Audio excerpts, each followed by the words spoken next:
मिलेंगे। राहे गुलशन तो फूल खिलेंगे, और जो फूल खिलेंगे, और रहा तृणमूल तो फिर मिलेंगे।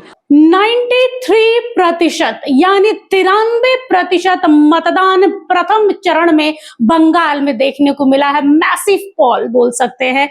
इस मैसिव भर भर कर जो वोट आया है ना, इस परिवर्तन की ओर इशारा कर रहा है। नमस्कार, जोहार, आप देख रहे हैं एचएनएन न्यूज, मैं हूं निशा मिश्रा। पिछले विधानसभा से कंपेयर करें तो काफी लंबा चौड़ा मार्जिन देखने को मिल रहा है। कहां 68% हुआ था, कहां 93% है। ऐसे लग रहा है जैसे बंगाल की जनता इसी दिन का इंतजार कर रही थी 15 वर्षों से कि कब ममता बनर्जी को बदला जाए, कब अपने पसंदीदा पार्टी को लेकर आया जाए। लेकिन ये फिलहाल रुझान हो सकता है, फाइनल वर्डिक्ट हम भी नहीं दे सकते हैं। लेकिन जिस हिसाब से माहौल बंगाल का बन रहा है, लग रहा है कि इस बार ऊंट दूसरी करवट बैठने वाला है। ना वहां पर जेएमएम का प्रचार प्रसार काम आया, ना जेल केम काम आया, वहां पर काम आया है तो चंपई सोरेन का अनुभव। जी हाँ, भले राज्य में भतीजा चाचा से ऊपर है, मुख्यमंत्री है, लेकिन दूसरे राज्य में प्रचार प्रसार में चाचा का अनुभव काम आया। यानी चंपई सोरेन आगे चल रहा है क्योंकि उनकी पार्टी को भर भर कर वोट मिल रहा है। कहा जा रहा है कितना मैसिव पोल होने के बाद कि जनता जागरूक हुई है। जनता के मन में पहले से ये कॉन्सेप्ट था कि हमको किसे चुनना है, हमें बदलाव चाहिए। यकीन मानिए, जब जब भर भर कर वोट आता ना, मैसिव पोल होता है ना, तो समझ में आता है कि इस बार कुछ परिवर्तन होगा।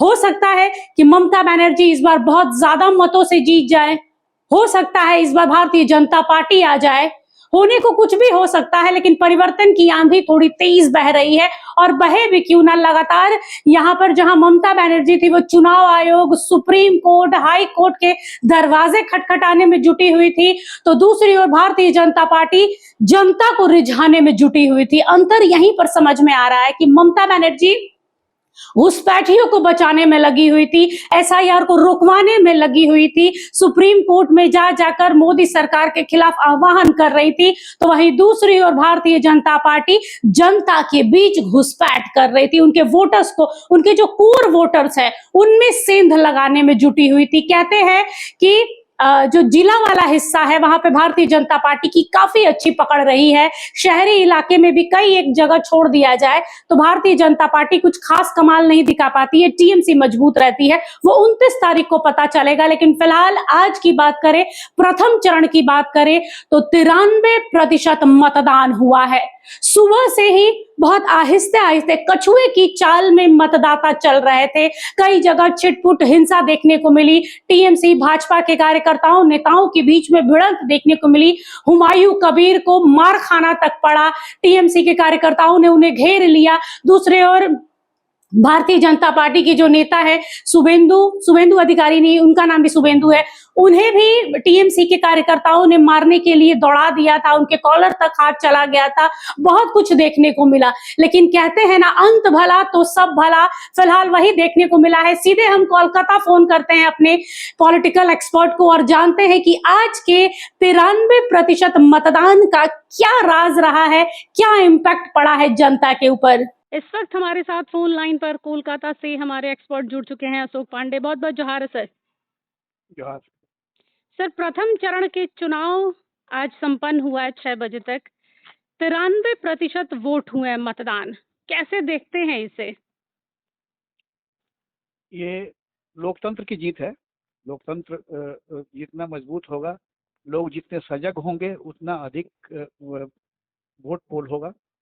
ये बहुत अच्छी बात है। बंगाल के इतिहास में ये बहुत विरला, ये एक कहा जाएगा, ये विरल घटना है, क्योंकि यहाँ 68 से 70% तक ही मतदान होने का रिकॉर्ड रहा है।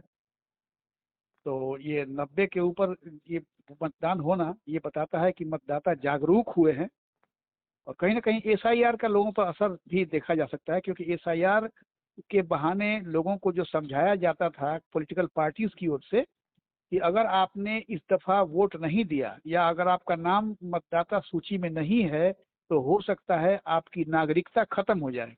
नागरिकता खत्म हो जाएगा, ये डर जो है लोगों में, इस डर की वजह से लोगों ने किसी भी सूरत में मतदान करना शुरू किया।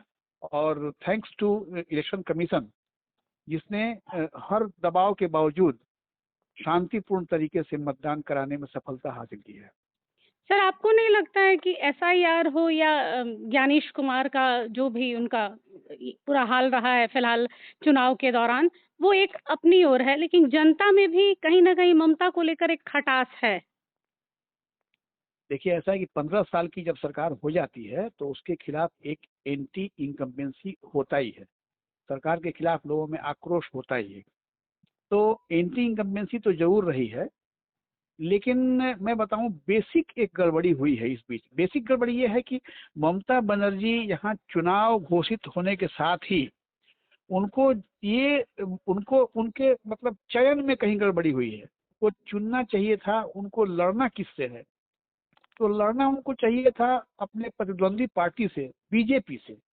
लेकिन उन्होंने बीजेपी से लड़ने के बजाय चुनाव आयोग से लड़ना शुरू कर दिया। इसी में उनका जो प्राइम टाइम था, उनका जो सबसे कीमती समय था लोगों से जुड़ने का, वो समय चला गया अदालतों के चक्कर में, ज्ञानेश कुमार को गाली देने के चक्कर में। और तब तक समय गुजरता चला गया। और इधर भाजपा के तमाम नेता बंगाल में आके अपना लगातार अपना प्रचार करते रहे, लोगों तक उनका संदेश भेजते रहे। तो भाजपा धीरे धीरे घुसपैठ करती रही और ममता बनर्जी चुनाव आयोग से लड़ने में ही अपना समय बर्बाद करती रही। यही वजह है कि इतना टर्नआउट हुआ है। और मुझे लगता है कि ये इतना जो वोट हुआ है, इतना जो मैसिव पोल जो हुआ है, ये कहीं ना कहीं उनके खिलाफ जाएगा।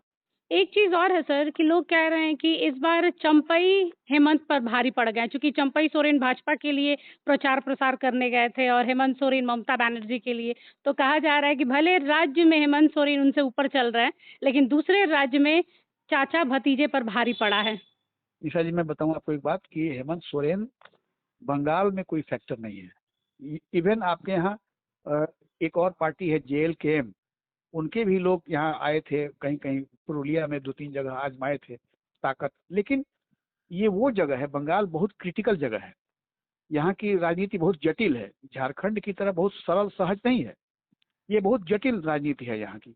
और जंगल महल में हेमंत सोरेन को लाया गया था ममता बनर्जी के साथ, चूंकि अलायंस में है, वो इंडी अलायंस में, इसलिए वो आज जरूर गए थे। लेकिन उनको भी पता था कि यहाँ क्या होना है, यहाँ उनकी दाल गलने वाली थी नहीं।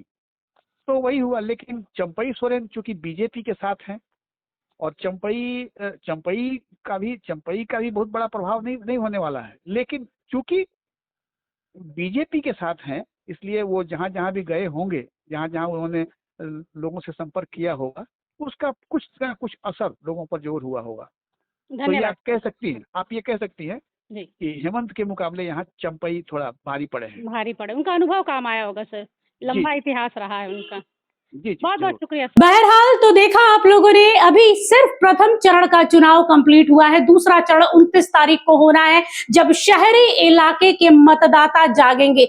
और देखिए, जब गांव के ग्रामीण क्षेत्रों के मतदाताओं ने 93% वोट डाला है ना, तो इसका इम्पैक्ट शहरी क्षेत्रों पर भी पड़ेगा। शहर के लोग तो वैसे ही जागरूक होते हैं, उन्हें लगेगा कि सोचो, जब वहां के लोगों ने अपने लिए घर से निकलकर इतनी भीषण गर्मी में निकले हैं, डर डर के निकले हैं, क्योंकि उन्हें भी पता है कि उन्हें डर किससे है। हालांकि जिस हिसाब से इस बार सेंट्रल फोर्सेस उतारी गई थी, जिसको लेकर लगातार पक्ष विपक्ष आमने सामने हो रहा है कि भाई इतने फोर्सेस की जरूरत क्या है, लेकिन चुनाव आयोग का कहना था कि शांतिपूर्ण तरीके से इस बार मतदान होगा बंगाल में, और एक उदाहरण बनेगा बंगाल के बिना रक्त रंजित राजनीति के भी वोट हो सकता है। और वही हुआ है। देखना दिलचस्प होगा 29 तारीख को। 23 तारीख को 93% वोट पड़े हैं। 29 तारीख को कितना, अगर देखिए, परिवर्तन के लिए एक चुटकी काफी हो, चमत्कार कभी भी होता है, लेकिन बंगाल में ये चमत्कार होना कई लोगों के लिए सपना है। जैसे भारतीय जनता पार्टी के आला कमान, प्रधानमंत्री से लेकर एक छोटे नेता तक, एक कार्यकर्ता तक इक्वली मेहनत की है उन्होंने। जहां टीएमसी आपस में ही लड़ते रह गए कि मुझे यहां से टिकट चाहिए, मुझे यहां से टिकट चाहिए, एक रूठ रहा है तो दूसरा मना रहा है, कोई सुप्रीम कोर्ट जा रहा है, कोई हाई कोर्ट जा रहा है, कोई मोदी से लड़ रहा है, यही हो रहा है। सिर्फ जिसको कह सकते हैं कि सिर्फ समय की बर्बादी। दूसरी ओर भारतीय जनता पार्टी के जो प्रधानमंत्री नरेंद्र मोदी हैं, उन्होंने ममता का ध्यान भटका के रखा और पूरा का पूरा भारतीय जनता पार्टी, चाहे वो हेमंता विश्व शर्मा हो, योगी आदित्यनाथ हो, शिवराज सिंह चौहान हो या फिर कोई भी हो, जितने भी बड़े बड़े स्टार प्रचारक के तौर पर आए, उन्होंने सिर्फ जनता का ध्यान भारतीय जनता पार्टी की ओर खींचा, उनके मूलभूत सुविधाओं का कैसे हनन हो रहा है उसकी ओर खींचा। और सबसे बड़ी बात, ममता बनर्जी के गढ़ में चाहे हेमंत सोरेन रहे हो या फिर बाकी कोई रहा हो, वहां पर आदिवासी कुर्मी नहीं चला। जयराम भी आदिवासी कुर्मी करते रह गए, वो भी जलवा नहीं दिखा है। दूसरी ओर ममता का जलवा भी कुछ खास नहीं दिख रहा है, क्योंकि लोग नाराज चल रहे हैं, नौकरी नहीं है, क्राइम चरम पर है। इन सब कई मुद्दों को लेकर इस बार महिलाओं ने, सबसे ज्यादा एक अच्छी बात है कि इस बार महिलाओं ने भी घर से निकलकर, बाहर निकलकर वोट दिया और खुलकर कहा है कि परिवर्तन जरूरी है। अब 4 तारीख को पता चलेगा कि ऊंट किस करवट बैठा है, जो अनुमान, जो रुझान आ रहे हैं उस ओर, या फिर ममता का खेला कहीं ना कहीं से हुआ है। फिलहाल के लिए बस इतना ही। देखते रहिए HNN न्यूज। नमस्कार, जोहार।